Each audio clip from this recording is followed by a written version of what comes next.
buy the house through a mortgage. Yes, it is. That's right. In fact, sister, you know, this issue of interest, it is one of the major crimes in Islam. It is the only crime that Almighty God has announced war against. So it means that the people that take interest and give interest and write the contracts for interest, they have themselves made a proclamation of war against God. Now, if you're innocent and you don't know this, you're not responsible because you didn't know. But let me give you the principle behind it. Interest was a conspiracy that was created by a group of people that allowed a small group of people to wind up owning the properties of people for nothing. And after that, to not only own their properties, but to wind up owning and controlling the lives of even their children and their grandchildren for nothing. It's a conspiracy. And this conspiracy goes so far that through interest, different countries wind up in a situation what they call international debt. You've heard of foreign debt. So that countries are given money and they can't pay that money back. And so what happens, the people or the banks who have already been paid that money, another group of people go in there and take over the natural resources of that country, rule that country, run that country for hundreds of years on the basis of what? A debt that started out and built up interest. For instance, imagine a country borrowing 10 million and there being a 22% compounded interest on that every year. So you don't have to be a genius to understand that in a matter of 20 years, that 10 million winds up to be 230 million. And it's still not paid. What do? They go and they start a civil war to make sure that people that are in place to begin paying that debt. And so imagine this not in one place, but all over the world, third world countries, undeveloped countries who enter these situations of debt and they wind up remaining in poverty and remaining under disease and other things through what? Banks, conspiracies that introduce this issue of interest. Now to bring it home to you and I, what does it mean? I buy a house. I'm a simple person, a hard-working person. Me and my wife are both working very hard. We buy a house for $70,000. Or let's say here in Australia, let's put it a different way. Let's say it's $150,000. So we buy a home for $150,000. And we're very sincere. And there's a 19% interest attached to that, which means that over a period of a 30-year mortgage, a 20-year mortgage, I wind up paying for that house if I live, if I continue my job, if I'm employed over a period of 20 to 30 years. For a $150,000 house, I wind up paying at least $280,000 for that same house. The worst thing about it, I must pay off the interest before I pay the principal. See what happens? So it means that for the first 15 years, I'm paying off what? Principal. Interest. And suppose I lose my job. I lose my job, my wife loses her job, I get sick, she gets sick. What happens? They come and take the house from me, is right?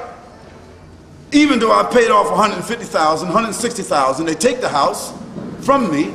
So that $150,000, $60,000 was for nothing, isn't it right? Then what do they do with the house? They sell it for. They resell the house for more than what it was worth and give somebody else another mortgage for the house at maybe $220,000, and it just keeps on going. So this shows you that this crime is worse than slaughter. It's worse because it kills the spirit of people, their investments, their generations, and so the people who are engaged in that conspiracy, they have entered a war against God because it amounts to injustice and oppression. So for us Muslims, God made it clear to us. We don't write the contracts, we don't enter the contracts, and when we know about it, we try to find a way to get out of it. Now, you're innocent. You didn't know. Now, I would think that your husband, being a Muslim, he should have understood this. But maybe because he wasn't mindful or practicing, Allah knows best. So sometimes we're in a situation we say, well, we ain't got no choice, we have to do that. No, we don't have to do that. I could live in a house that I'm renting and be just as comfortable, although I don't own anything, but at least I'm not at war with God.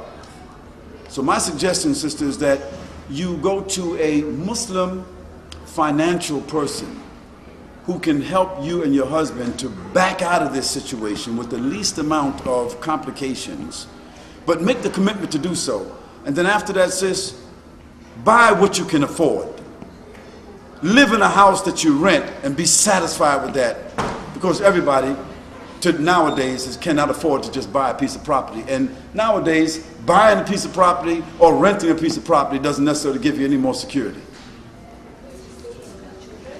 Thinking about your children is okay. What you do, sis, is that first think about your relationship with God before you think about the security of your children. Because even in thinking about the children, this is how we get trapped. Even with this insurance thing, somebody comes and knocks on your door and asks you, do you have insurance? Or don't they? You say no. They say, well, listen, all you got to do is pay $23 a month. I mean, it's nothing. And in case you die, your children are going to get $50,000. So because you're thinking about your children, what do? You wind up saying yes. So you pay $23 a month. How much is that a year?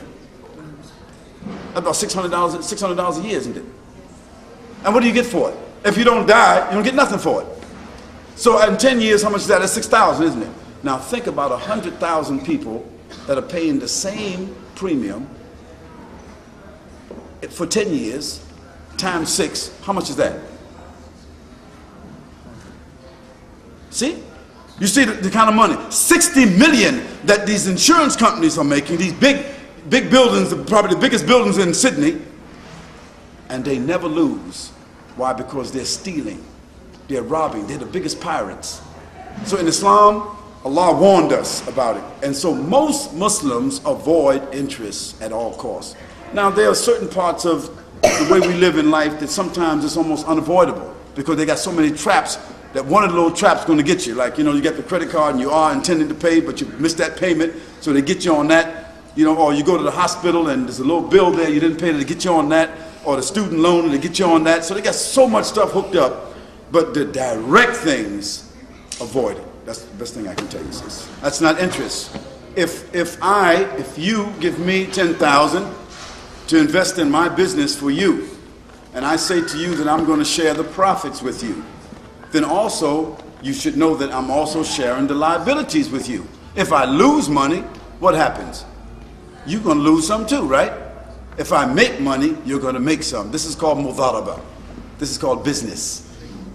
Sheikh, on the subject, GST, is that riba? What is GST? Government services tax. That's another issue. That's another issue. Look, what I want to say is that whatever you're forced to do is a different issue.